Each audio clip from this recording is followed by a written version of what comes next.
Well, Senate Bill 5737 out of Olympia, Washington, would ban the sale of semi-automatic weapons that use detachable magazines. Gee, I think they all do, don't they?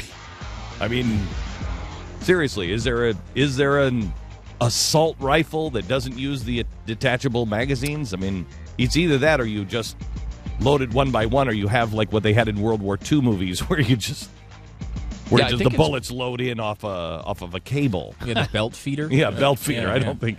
Anyway, it will. I don't think that's probably the name, but I was going for it too because I'm like, yeah, that sounds good. The belt-looking thing with the bullets on it. We're going to get in trouble now with the gun.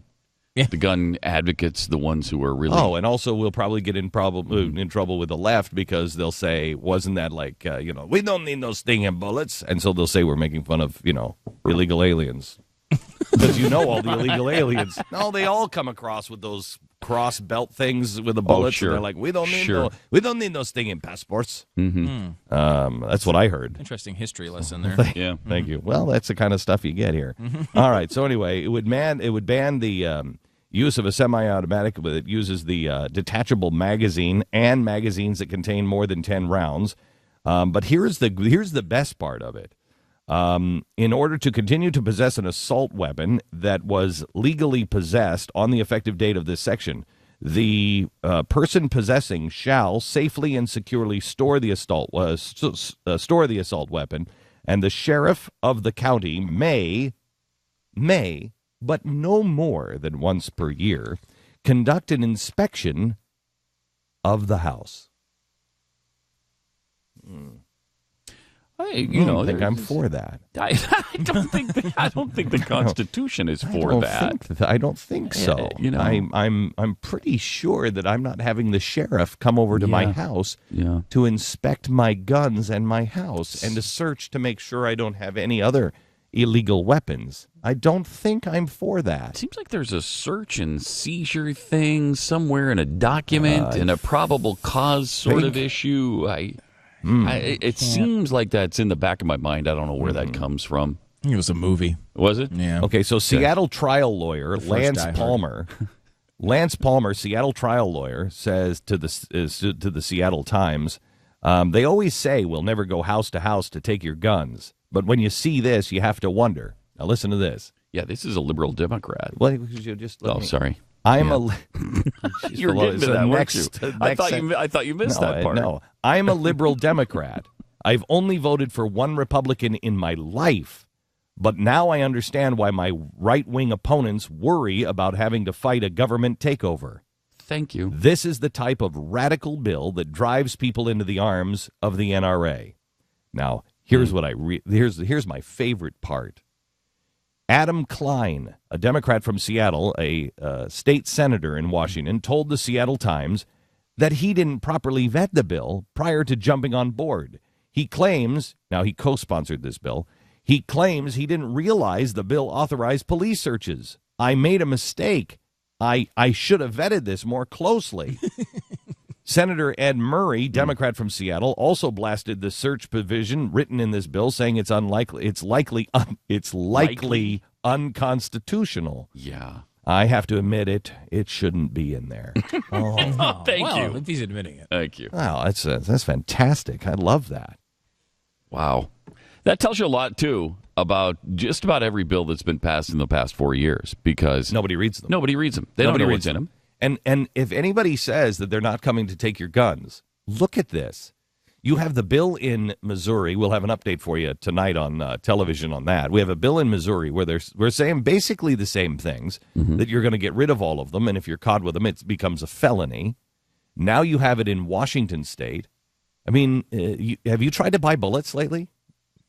Yeah, it's hard. No. It's Joe is if you can find them, it's really expensive. Joe is going to go to the shooting range here yesterday, I think it was. He told me, he said he looked at his amount of 9mm that he had, and he said he went on to buy some more bullets, and he said everything was sold out. and he's a coworker of ours in Texas. Yeah. He said everything was sold out. He said, I went to Cheaper Than Dirt. I couldn't find anything. He said, I didn't go to the range because I'm not going to waste those bullets. The shooting range. Well, that's really a problem. Now, the guy that we had on for the 3D printing, you remember him?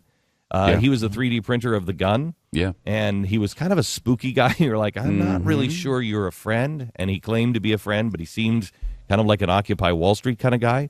But I don't know. You don't know who's friend and foe anymore. Gosh, listen to that sentence. This is really a problem. What's always made us different, if you listen to people who come over from any place else in the world, they'll always say, Americans are so good. Americans are so trusting. They're so open. You guys are just so open about things here. That's what's been one of our strengths. The fundamental transformation of our nation is happening because we don't know our neighbors anymore.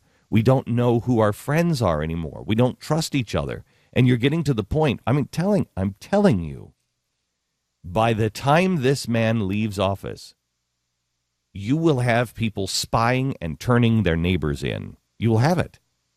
I mean, remember, that's the thing he started with. He wanted to do that on day number 1. Do you remember? Yeah, it was something about flagging people. Yeah, it was. Well, Bush tried to do that. I mean, in fairness, let's go back to 2003, 2004, when he was trying to enlist the help of cable installers and mailmen to check for anything suspicious and then report it to them. They're not trained to do that. That's right.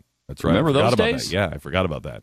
And I'm proud to say, if I remember right, we all railed on that. Yeah. That's not your job. Get the hell out of my house. Right. By the time this is over, we will be that way. And if you don't think that our children, boy, I wish I would have brought in. I won at auction a couple of things last week, and one of them is a book from Germany, very rare, a book from Germany that was for teachers only, and it was how to spot which ones in your class are Jews. And it shows the pictures of people and the profiles of kids. And you can tell this one's Aryan and see, look at this thing, they're Jews here. And then it was called the Jewish question in the classroom. And it was the indoctrination for the teachers. And then how to get your children to turn in their parents. I mean, it's frightening stuff. And you tell me that we're not headed in a road where, I mean, they've already, I mean, do you remember when it was so simple that it was just birth control and it was, hey, we're not going to tell your parents about this birth control? And it was so simple that it was just that one item. And we're like, hey, that's not right. Now they are pitting the government and the teachers against the parents. And if you don't think that they won't start pumping your children and asking your children and indoctrinating, because they already are. They already are. Again, Joe was telling me that his daughter came home and was asking all kinds of questions about, Dad, why don't you do this? Why don't you do this with the environment? And why don't you believe this? And it was an accusatory tone. And he's like, what are you even talking about? Well, the teacher says that if you're not doing these things, that you're not falling in line. You're not. And she believed the teacher over Dad. Yeah. Well, we set up the teachers as the authority. They're there to teach you the way the world works and to teach you truth, which is why it's so dangerous in public school right now. Because unless you know your teacher and what they're really telling your kids, you could be in for some real surprises. There. Yeah. So we're going to get into education next hour. I just want to throw out here that I said on all the buildup in the fall, I said, I warn you, if this guy wins, and I was called a fearmonger and everything else, if this guy wins, he will start going after your guns, and the prices of guns will soar. Buy guns before he wins, or buy it the next day on election. Right now, you're paying at least double the price for everything that is out there. If you were looking for an assault rifle, you're paying at least twice the price now than you were in November. Now, the guy who's the 3D printer, the guy who is, printing guns. They're going to start banning these 3D printers. If I had $500,000, I'd buy one now. Is that how much they are? Yeah, the really good ones? The really good ones are about $500,000. But they are, you can restart society on them. I mean, if we ever were hit by an EMP, and as long as that thing was in a Faraday cage, you could restart society with it. You don't need the... Wow. It's an unbelievable sentence. Yeah, but you know what? You know what's amazing? Yeah, there's a 3D printer, and of course, obviously, that's going to be a Faraday cage. And, obviously, it's got to be in a Faraday cage. EMP obviously going to hit there. So, let me restart society. Wow, where are we? Yeah, I know. It's scary, amazing, isn't it? I was talking to a friend, and I said, look, if society ever broke down, we were up at our farm this last week, and I said, look, I said to the guy who's our ranch hand, I said, I got to figure out a way to do a 3D printer, because we could help the community.